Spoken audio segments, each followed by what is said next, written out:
السلام علیکم ورحمت الله وبرکاته. تلها کلیک چینل کې درته هر کله ویم. امید لرم چې روغ جوړ خوشاله به یې د جون په مزو کې به یې عزتمن. نن یو دردناک خبر مخې ته راغلی دی.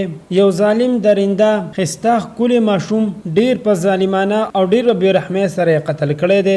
اخر ولی او په څه وجې دا ماشوم ډیر په ظلم سره قتل کړو، دا ټول معلومات موږ سره په دې ویډیو کې وګورئ چې پورا معلومات نه خبر شي. که تاسو موږ سره په دې ویډیو کې نه وي، مهرباني کې زموږ دا چینل مها ضرور سبسکرایب کړئ. خو کې وسه غونډه نشانه وایي چې هر یو انیو معلوماتي ویډیو تاسو ته په اسانۍ سره ملاويږي. دوستانو، یو درنده او ظالم انسان را پاسېدلی دی او یو غستاخ کلی ماشوم یې ډیر بې دردۍ سره قتل کړی دی. ماشوم سره اول جنسي زیاتې کړی دی، هغې نه بعد یې قتل کړی دی. دې نه بعد د ادیرا کې خښولو چې کسانو ګیر کړی دی، هلته یې اول ولاخه وهل ورکړي دي او بیا یې پولیس ته حواله کړی دی. زموږ حکومت ته دا درخواست دی چې داسې درندګان دي د معاشرې نه صفا کړی او سخت نه سخت سزا دی ورکړی شي چې آینده دا کار څوک به نه کوي.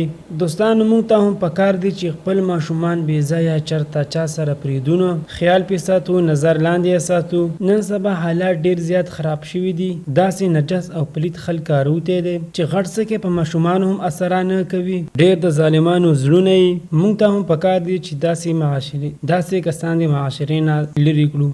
عزتمندو، دا وا زموږ د وخت نیو معلوماتي ویډیو د نورو نیو معلوماتي ویډیو لپاره زموږ د چینل مها ضرور سبسکرایب کړئ. خو کې وسه غنټې نشانه وایي چې هر یو نیو معلوماتي ویډیو تاسو ته په اسانۍ سره ملاويږي. والسلام.